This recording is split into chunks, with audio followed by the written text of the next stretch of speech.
Albert O. Draftees usually have 2 weeks between, when they are drafted and report. You had 2 months. What was that process like, having to wait to come to Denver? It was weird. It was an adjustment. As far as just doing everything virtually. A lot of Zoom calls, a lot of time spent on Zoom. I feel like just the biggest negative about it was just not being around the rookie class, not being able to form that tight relationship with those guys early on in the process. So I'd say that's probably the biggest adjustment, just doing everything over virtually. But other than that, it was still good. Still a blessing to be able to talk to the rookies and the coaches and just get things going.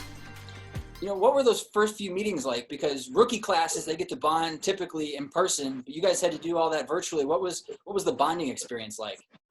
Yeah, so it definitely wasn't the same. Just whenever we kind of talked, it was just kind of like business, just about the plays, just maybe the joke around a little bit before and after the meetings, but not a whole lot of time to really bond and gel.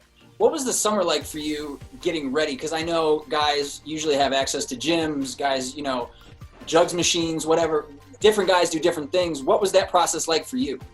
Yeah, no, I was really lucky. I actually had access to a private gym, my hometown, Springfield, Illinois. So I did a lot of my training there. So I was lucky to have access to that. But, I know a lot of guys, did some home workouts. I know some friends that set up some gyms in their, garages. So there's definitely a lot of that going on as well. What was the biggest takeaway from those throwing sessions with Drew? We saw you out here getting a little work in with Drew. What was the biggest takeaway or lesson that you learned during those sessions? Drew's been a huge help. Just giving me pointers about the area. Advice about just how to carry myself here, and just giving me pointers about guys on the team and coaches. And it's been a huge help. Just getting around Denver. Brand new area. Good spots to eat. Little stuff like that. So it's definitely been huge. And then, coming out here, working out with them, it feels familiar, you know what I mean? So, I was lucky to play with my quarterback for 2-3 years in college. And so it's just, it's not as much as transitioning as far as getting that chemistry and trust with Drew.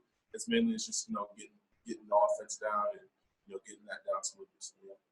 He said he was part-time realtor for you. Can you explain that? Yeah, so when I first got out here, he actually stayed with him for a couple of days until, he helped me find a place to move into.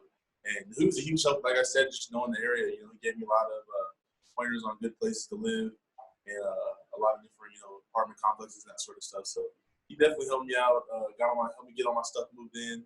So, yeah, definitely I agree. It was part-time realtor for sure.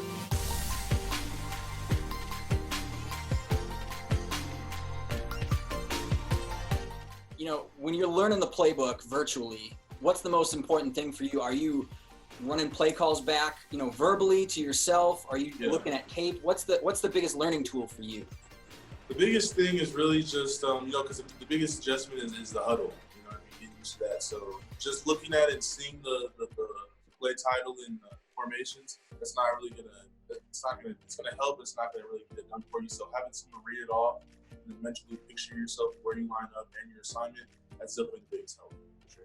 What can your role be in this tight ends room? Because it's you, Noah. You guys got a lot of talent in that room. Where do you see yourself fitting in with those guys? Really, it's hard to say a specific, role, this early on in the process. But, my biggest thing is, I feel like I bring a lot to the table. I feel like I bring a lot of diversity and just a balance to my game. So, I look forward to fitting in any key role, whether that's, being able to be utilized all over the field to create mismatches or, in the red zone or as well as in the run game. Anywhere that, I can fit in and make a difference and help us win. That's what I'm looking for. When you look back on 2020, obviously this is going to be one of the most unique seasons you ever play in your career. When you look back on this season, though, what's a successful season for you? What will you look back on and think, okay, you know what? I did this well. I did this well. What are the markers of success for you? Really just improvement and just having a key role in some way in helping us win. As long as I'm helping us win in some way, that's really all I care about. So that and as well as growth and improvement. So as long as I do those two things, I'll be satisfied for the year. Awesome. Albert O, we appreciate the time. Hopefully we'll see you at a distance soon, all right? Yes, sir. Appreciate you.